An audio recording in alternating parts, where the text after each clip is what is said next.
Baru saja kita mendengar, baru kemarin ada keputusan DPR Undang-Undang Cipta Karya, Cilaka namanya, Cilaka.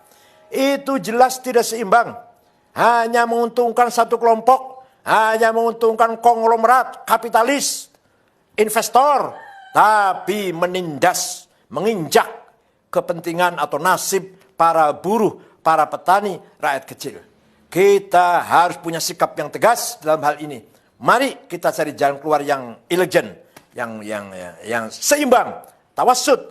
Kepentingan konglomerat ya harus kita jamin, keselamatannya, kepentingannya. Tapi buruh dan rakyat kecil pun harus kita jamin. Yang menyangkut pertanahan, yang menyangkut kedaulatan pangan, yang menyangkut pendidikan. Pendidikan dianggap lembaga, pendidikan dianggap kayak perusahaan, seperti perusahaan. Ini tidak benar. Kita harus melakukan review, harus melakukan minta ditinjau ulang, tapi dengan cara elegan, dengan cara anarkis tidak, dengan cara elegan.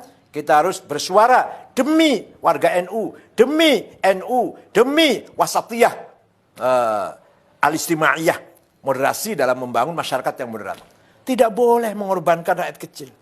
Undang-Undang Dasar 45 yang masih jauh panggang dari api, apa istilahnya gitu ya, jauh panggang dari api, yang masih jauh dari implementasi. Undang-Undang Dasar 45 nomor 33 itu hanya tulisan di atas kertas, hanya tulisan hitam di atas kertas putih, itu dicetak berulang-ulang, disebarkan jutaan lembar, jutaan eksemplar, tapi tidak pernah diimplementasikan. Bahwa kekayaan Indonesia ini kan alam ini untuk seluruh rakyat Indonesia. Apa itu sudah terimplementasi? Sudah terrealisasi? Sama sekali tidak. Sama sekali tidak. Bahkan yang kaya semakin kaya, yang miskin semakin miskin. Apalagi sekarang di era keterbukaan ini semakin bebas, liberal, yang diikuti oleh sistem liberal kapitalis. Ini semakin betul-betul nasib rakyat kecil, orang kecil semakin tertindas. Kalau lagi pilkada, lagi pileg, lagi pilpres, suaranya dibutuhkan. Rakyat kecil suaranya dibutuhkan. Tapi kalau dia selesai, ditinggal. Mending kalau hanya ditinggal. Iya kalau ditinggal, didoni meneh, diludahin. Mending kalau hanya diludahin, diinjak lagi. Jadi undang-undang Pasal nomor 33, Undang 45 pasal 33 itu hanya tulisan di atas kertas. Hanya tulisan di atas kertas. Allah Subhanahu wa Ta'ala telah memberikan kekayaan alam Indonesia ini disediakan untuk mensejahterakan semua rakyat.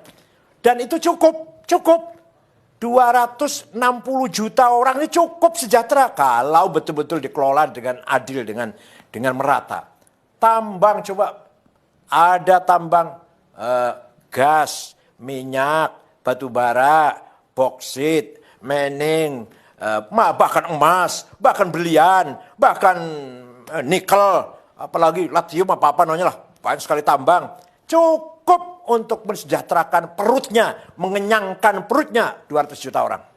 Belum pula kekayaan hutan, belum kekayaan laut yang luar biasa di Indonesia ini. Bukan hanya ikan, tapi juga hal-hal yang berharga yang ada dalam laut kita, harga yang sangat bernilai. Itu semua hanya menguntungkan segelintir orang, menguntungkan segelintir jumlah orang. Bayangkan, katanya, saya ini belum membuktikan, katanya kekayaan orang 4 konglomerat sama dengan 100 juta rakyat. Ya ini kan, kalau ya benar ini, inna lillahi wa inna ilaihi raji'un. Coba kita lihat orang kaya, orang 50 konglomerat yang kaya ini. Apa ada orang NU? Satu pun tidak ada. Ini berarti kan tidak ada pemerataan sama sekali.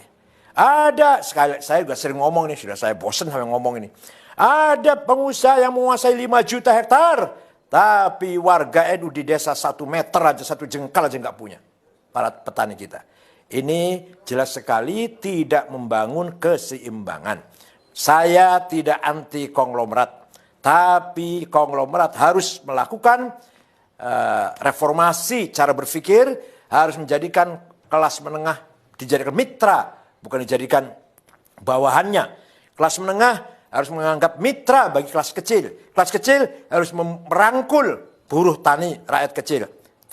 Fuqara wal masakin, syagholin, ummal, buruh kecil. Itu harus selalu bergandengan tangan. Tidak boleh konglomerat menganggap kelas menengah itu bawahannya atau sapi perahannya.